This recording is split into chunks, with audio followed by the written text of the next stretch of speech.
Hi friends, எல்லோருக்கும் வணக்கம். This is Shivaji. Friends, video போகிறதுக்கு முன்னாடி என்னோடய சப்ஸ்கிரைபர்ஸ், வியூவர்ஸ், ஃப்ரெண்ட்ஸ் எல்லோருக்கும் என் மனமார்ந்த நன்றிகளை தெரிவிச்சுக்கிறேன். ஃப்ரெண்ட்ஸ், இப்போது நிஃப்டி அதாவது நம்ம நெக்ஸ்ட் மூமெண்டம் எந்த பக்கம் போகிறதுக்கான ஒரு வாய்ப்புகளை இருக்குது அப்படின்னு பார்க்கலாம். ஸோ இது பார்த்திங்க அப்படின்னா 1 hour டைம் ஃப்ரேமுடைய டேட்டா. இது சார்ட் வந்து கிட்டத்தட்ட நம்ம இந்த 25,900 சொன்னில அந்த இடத்துல வந்து ரெஜிஸ்டன்ஸுக்கான ஒரு அறிகுறி க்ளீனாக தெரியுது. இன்றைக்கி கூட பார்த்திங்கன்னா கிட்டத்தட்ட அங்கே தான் வந்து ரிஜெக்ஷன் ஆகிருக்கு. ஸோ அந்த ரிஜெக்ஷனில் நிறைய பேர் வந்து அவங்களுடைய ஷார்ட் பொசிஷனை இங்கேருந்து பண்ணியிருப்பாங்க. ஓகே, ஆக்சுவலாக இன்றைக்கி நான் அவைலபிள் இல்லை, எந்த ஒரு அப்டேட் நான் கொடுக்கல இன்றைக்கி. நம்மளுடைய எஜுகேஷன் குரூப்பில் பார்த்தீங்கன்னா கூட தெரியும் உங்களுக்கு. ஜஸ்ட் 1 or 2 வாய்ஸ் மெசேஜ் மட்டும் பண்ணியிருப்பேன். மிச்சப்படி எதுவும் இன்றைக்கி அப்டேட் எதுவும் பண்ணல நான். சரி, இப்போது நெக்ஸ்ட்டு மூவ் எந்த பக்கம் இருக்கும் அப்படின்னு பார்க்குறதுக்கு முன்னாடி ஒட்டுமொத்த மார்க்கெட் நம்ம பார்க்கலாம். ஓரளவுக்கு என்னென்ன ஒரு விஷயம் நடந்திருக்கு அப்படின்னு பார்த்திங்கன்னா, இங்கே பார்த்திங்கன்னா இன்ஃபோசிஸ் பார்த்திங்கன்னா ஒரு 5% மேலே 5.5% மேலே ஒரு பாசிட்டிவான ஒரு விஷயம் நடந்திருக்கு அதில். அதே மாதிரி விப்ரோ, ஸோ டெக்னாலஜி சர்வீஸ் எல்லாமே பார்த்திங்கன்னா ஓரளவுக்கு ப்ளஸ்லாம் இருக்குது, ரைட்டு. டெக் மஹிந்திரா கூட சரி. அதே மாதிரி ஃபினான்ஸ் செக்டர்லேயும் பார்த்திங்கன்னா ஓரளவுக்கு பாசிட்டிவ் தான். ஸோ இதெல்லாம் பார்த்திங்கன்னா ஒரு பாசிட்டிவ் மாதிரி தான் தெரியுது. சார்ட் இந்த பக்கம் பார்த்திங்க அப்படின்னா, அதாவது ஹெல்த் அண்ட் டெக்னாலஜி இருக்கட்டும், யூட்டிலிட்டிஸாக இருக்கட்டும், இல்லை எனர்ஜி செக்டராக இருக்கட்டும், எல்லாம் பார்த்திங்கன்னா பெருசாக ஒன்றும் இல்லை, மைல்டாக வந்து நெகட்டிவ் தான் இருக்குது எல்லாமே.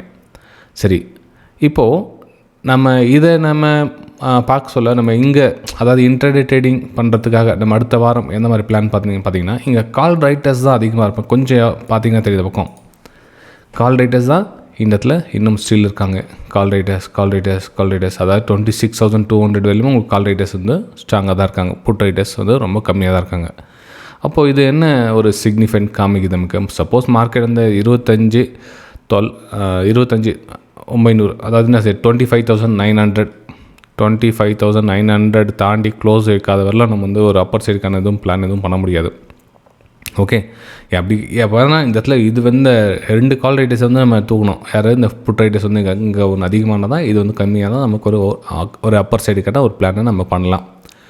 அதுக்கு முன்னாடி நம்ம அப்பர் சைடுக்கான பிளான் எதுவும் கிடையாது. சரி, நம்ம அப்படியே பேங்க் நிஃப்டியில் எந்த மாதிரி இருக்குதுன்னு பார்க்கலாம். கால் ரைட்டர்ஸ், புட் ரைட்டர்ஸ் ஒரு சுச்சுவேஷன் அப்படின்னு பார்த்திங்கன்னா, பேங்க் நிஃப்டியில் ஈக்குவலாக இருக்காங்க. அதாவது கால் ரைட்டர்ஸும் புட் ரைட்டர்ஸும் பார்த்திங்கன்னா ரொம்ப ஏன்னா அந்த 60,000 அப்படின்ற ஒரு ரவுண்ட் நம்பர் இருக்கு இல்லையா. ஸோ அதனால் வந்து அந்த ப்ரைஸு சஸ்டெண்ட் ஆகிட்டு நிற்குது அந்த இடத்துல ப்ரைஸு. மேபி அந்த 60,000 தாண்டி கொஞ்சம் ஒரு 100-200 பாயிண்ட் மேலே போகும், அல்லது 100-200 பாயிண்ட் கீழே போகும். இந்த இடத்துல பார்த்திங்கன்னா அவ்வளோ சரியான டஃப்பான ஒரு ஏரியாவாக இருக்குது பேங்க் நிஃப்டி. சரி, இப்போ நம்ம டெக்னிக்கல் அனாலிசிஸாக பார்த்தோம். இதில் என்ன சார் பிளான் பண்ணலாம் அப்படின்னு பார்த்திங்கன்னா, இது 1 hour time frame chart friends, இது ரைட்டுங்களா? சரி, 1 hour டைம் ஃப்ரேம் சார்ட்டில் என்ன உங்களுக்கு மென்ஷன் பண்ண வருது அப்படின்னா, இந்த ஸ்ட்ராங்கான resistance area plus 200 EMA line இங்கே இருக்குது. ஏன்னா இந்த பிரேக் டவுன் ஆன இடம், இந்த இடத்துல பிரேக் டவுன் ஆகிடுச்சு. ஸோ இந்த இடத்துல சப்போர்ட் எடுக்கணும். சப்போஸ் மேலே போகிறோம் வந்துச்சுன்னா இங்கேயே சப்போர்ட் எடுக்கணும். சப்போர்ட் பிரேக் டவுன் ஆன என்ன ஆகும், இதை வந்து ரெசிஸ்டன்ஸாக ஃபார்ம் ஆகும். ஸோ அகைன் வந்து ரெசிஸ்டன்ஸ். ஸோ இந்த ஏரியா கொஞ்சம் கொஞ்சமாக குறிக்கிட்டப்போ நம்ம இங்கேருந்து ட்ரெண்ட் லைன் ட்ராப் பண்ணோம் அப்படின்னா, ஸோ பிரேக் டவுனுக்கான ஒரு வாய்ப்புகளை பார்க்கலாம். இந்த ஏரியாவுக்குள்ளே நம்ம ஒரு பிரேக் டவுனுக்கான ஒரு வாய்ப்புகளை பார்க்கலாம் அடுத்து வரும் நாட்களில். அப்போது நமக்கு இந்த ஏரியா சப்போர்ட் எடுத்துகிட்டு இந்த இதில் பிரேக் அவுட் நடந்தால் மட்டுமே நம்ம வந்து இங்கேருந்து ஒரு ஹையர் ஐக்கான ஃபார்மேஷன் நடத்த முடியும். ஆனால் இந்த இடத்துல நம்ம பிரேக் அவுட் கொடுக்காம எந்த ஒரு பாசிட்டிவ்க்கான விஷயமும் நடக்கல. ஏன்னா இந்த ரெஜிஸ்ட்ரேஷன் கொடுத்துருக்காங்க. சப்போஸ் இன்றைக்கி இந்த மேலே க்ரீன் கலர் கேண்டில் க்ளோஸ் கொடுத்துருந்தானா கதை வேறு.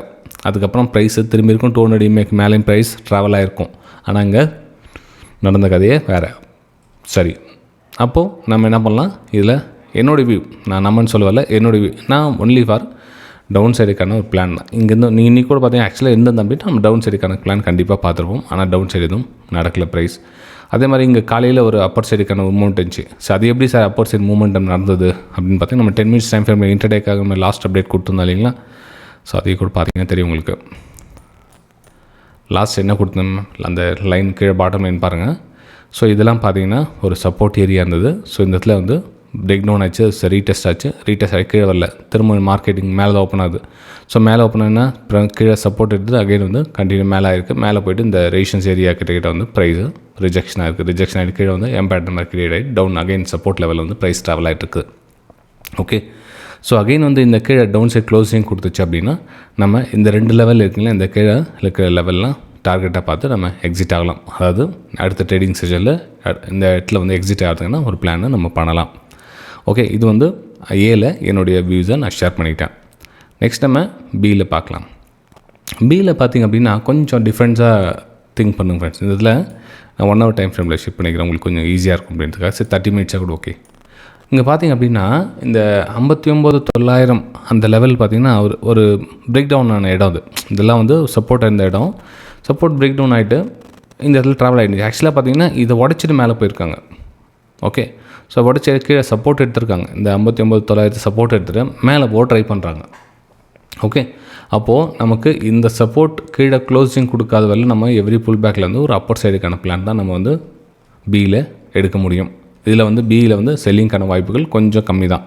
ஏன்னா கீழே வந்து சப்போர்ட் இங்கே ஸ்ட்ராங்காக வந்து ஒரு இங்கே டிமாண்ட் ஏரியா இருக்குது. ஸோ இந்த டிமாண்ட் ஏரியாவுக்கு இந்த 200 EMA கிட்ட ப்ரைஸ் சஸ்டெண்ட் ஆகிடுச்சு. ஸோ பிரேக் அவுட் நடத்து மேலே க்ளோசிங் வச்சுட்டாங்க. அப்போ நம்ம இதில் வந்து ஒரு ஹையர் ஐ ஃபார்மேஷன் பண்ணி மேலே போகிறதுக்கான ஒரு பிளான் தான் இருக்கும். ஆக்சுவலாக பார்த்திங்கன்னா ஏக்கும் இன்றைக்கி பிக்கும் நிறைய டிஃப்ரென்ஸ் இருக்குது.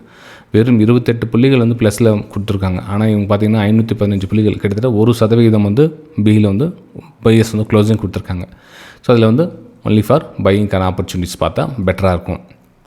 ஓகே, ஆனால் இந்த சைடு டவுன் சைட் க்ளோசிங் கொடுத்தால் மட்டும்தான் வந்து நம்ம டவுன் சைடுக்கான ஒரு பிளான் பண்ணோம். அப்போ டவுன் சைட் பிளான் என்ன, உங்களுக்கு டார்கெட் எங்கேருந்து உங்களுக்கு இங்கே ஒரு டிமாண்ட் ஏரியா இருக்குது. ஸோ ப்ரைஸ் அதுவும் வர்றதுக்கான ஒரு வாய்ப்புகளை பார்க்கலாம். ஏன்னா 60லேருந்து கிட்டத்தட்ட ஒரு 400-500 பாயிண்ட் வருவதற்கான ஒரு வாய்ப்புகளையும் பார்க்கலாம். இந்த சப்போர்ட் பிரேக் டவுன் ஆகிடுச்சு அப்படின்னா, இல்லை அந்த சப்போர்ட்டுக்கு மேலேயே இருக்க ட்ராவல் ஆகிட்டு தான் ஒன்லி ஃபார் அப்பர் சைடுக்கான பிளான் பண்ணுங்கள், பெட்டராக இருக்கும்.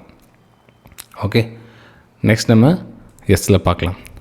எஸ்ஸில் என்ன சார் பிளான் பண்ணலாம் அப்படின்னு பார்த்தீங்கன்னா, எஸ்ஸில் அந்த மிடில் ஏரியா இருக்குது இல்லைங்களா, அந்த ஏரியா தான் ப்ரைஸ் தான் ட்ராவல் ஆகிட்டு இருக்குது. மேலே டாப்பில் ஒரு ரெசிஸ்டன்ஸ் ஏரியா உங்களுக்கு ஐடென்டி 1 hour டைம் ஃப்ரேம் எடுத்துக்கிறேன். அகைன் கன்ஃபியூஸ் ஆகணும். ஸோ அந்த சப்போர்ட் பிரேக் டவுன் ஆன இடங்கள் இருங்க, ஃபுல்லாக கம்ப்ளீட் டெலீட் பண்ணிடுறேன். ஸோ இந்த சப்போர்ட் பிரேக் டவுன் ஆன இடம் பார்த்திங்கன்னா வரும் ரெசிஸ்டன்ஸாக ஒர்க் ஆகும். ஸோ இந்த இடம் வந்து ஒரு ரெசிஸ்டன்ஸாக ஒர்க் ஆகும். ஸோ அதே தான் இன்றைக்கி கண்டினியூஷன் பண்ணியிருக்காங்க. ஸோ இந்த இடம் கூட பார்த்திங்கன்னா அந்த ரெசிஸ்டன்ஸோடைய வேலை தான். ஸோ நமக்கு இந்த 200 EMA லைனுக்கு கீழே ட்ராவல் ஆகலாம் நம்ம வந்து ஒரு லோயில் ஃபார்மேஷன் பண்ணி ஒரு பிரேக் டவுனுக்கான ஒரு வாய்ப்புகளை தான் நம்ம பார்க்கணும் வரும் நாட்களில். ஸோ என்னுடைய பிளான் என்ன, இந்த ரெசிஸ்டன்ஸ் லைனுக்கு கீழே ட்ராவல் பண்ணுறவங்களும் லோயில் ஃபார்மேஷன் நடக்குமா அப்படின்னு தான் நான் வெயிட் பண்ணுவேன். ஏன்னா இந்த 84,200 100லாம் பார்த்திங்கன்னா ஒரு ஸ்ட்ராங் ரெசிஸ்டன்ஸ் ஏரியா இருக்குது. ஸோ ப்ரைஸும் கீழே வருவதற்கான வாய்ப்புகள், ஏன்னா பிரேக் டவுன் ஆச்சு. ஸோ கரெக்ஷனில் ஒரு சின்னதாக ஒரு பேஸ் அமைக்கும். ஸோ ட்ராப் அப்படி ஆகிறதுக்கான ஒரு வாய்ப்புகளை நான் பார்க்குறதில்ல. எப்போ இந்த லெவல் இந்த ரெசிஸ்டன்ஸ் லெவல் தாண்டி உங்களுக்கு க்ளோஸ் வச்சுச்சுன்னா அதுக்கப்புறம் பிளானை சேஞ்ச் பண்ணலாம், நியூ பிளான்னா நம்ம அப்ளை பண்ணலாம். ஓகே, சரி ஃப்ரெண்ட்ஸ், இந்த வீடியோ உங்களுக்கு பிடிச்சிருந்தா மறக்காமல் வீடியோ லைக்ஸ் பண்ணி கமெண்ட்டில் தெரிவிங்க. நம்ம அடுத்த வீடியோ சந்திக்கலாம். தேங்க்யூ.